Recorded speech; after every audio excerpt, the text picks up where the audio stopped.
A short introduction to the Compute My Diet website. Start off with the goals page. Create a set of goals customized to you.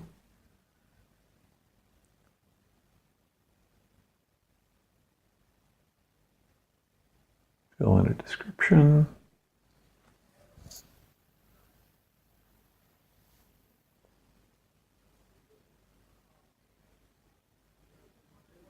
Describe yourself a bit.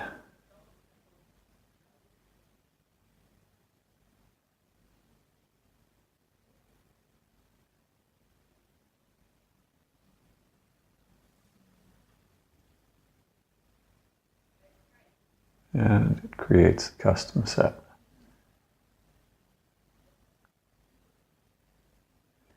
Now we want this to be a calorie deficit, so we'll take 500 off of the upper and lower limits that we've set on the calories. And update the goals. You could have changed any of the other nutrients as well at this point, but this is just a short demonstration. Go to the recipes page. Let's create a recipe for a cheese sandwich.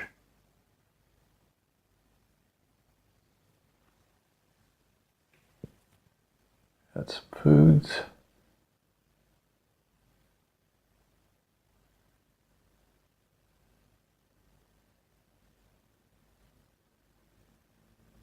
Select some cheese.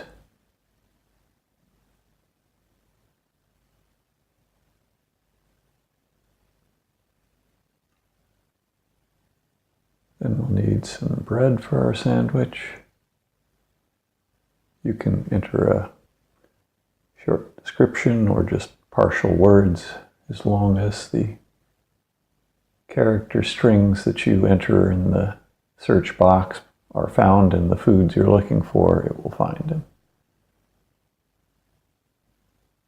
We've added our whole wheat bread.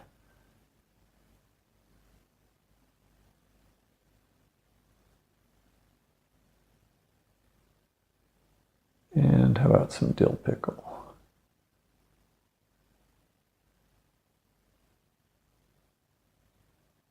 And you save the recipe. This just selects the foods at this point.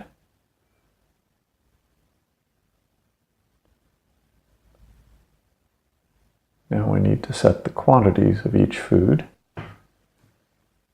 And we set a minimum if you want to define the recipe. If you don't set a minimum, it just adds it to a list of potential foods that could be used. Eating the diet. For our sandwich, we'll have a couple slices of bread. We change the units to slice there and spears for the pickle. And we update that.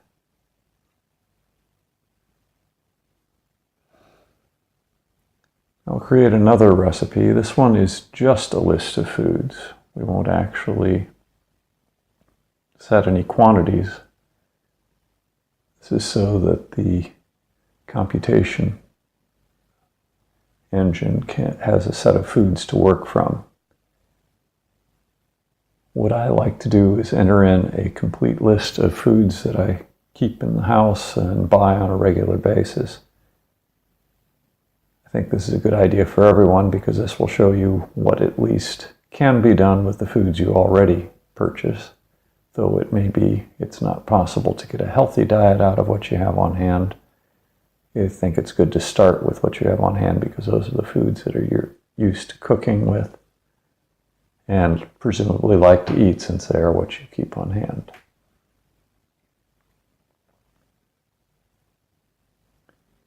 When you're selecting foods here, always select the food that matches the way that you would normally have it. So if you are eating lentils only cooked, then enter the cooked ones. If you're eating them raw or sprouted, then select raw or sprouted. If you're eating all these different ways, then select all of the different versions. Because the nutrients can change depending on whether or not it's raw or cooked or sprouted.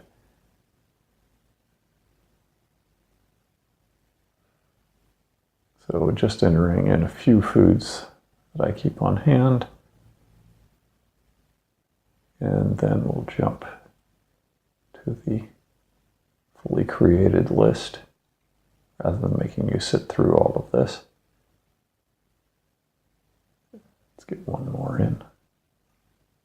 Table salt's a good one. You do want to include spices that you have on hand. You see we've got our list, saved it. Now we didn't set any minimums for any of these. Now we'll go to the compute page and select our nutrition goals we created. Set a percentage, so we'll try to get half of our goals out of what we're going to compute here. This would be for like one large meal for the day. Gave it our list of foods and our cheese sandwich, and it couldn't give us a workable result. So, failed, but that's partly because we have a very limited list of foods, and partly because we gave it some limitations in that we required it to have a cheese sandwich. So let's make some changes here. I just set the black beans. We don't really want a pound of them, so let's set it to 8 ounces. Then we'll reduce the cheese since we required it to give us that much cheese. Maybe it can't meet our 50% goal with that much cheese in it and the limited selection of foods. We'll also reduce the bread by 1, so basically half a cheese sandwich now. Try again. This time it was able to give us something. You can see the results there in the quantities.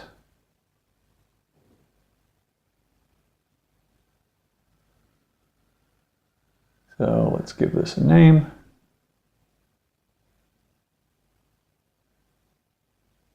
At lunch. And save the results.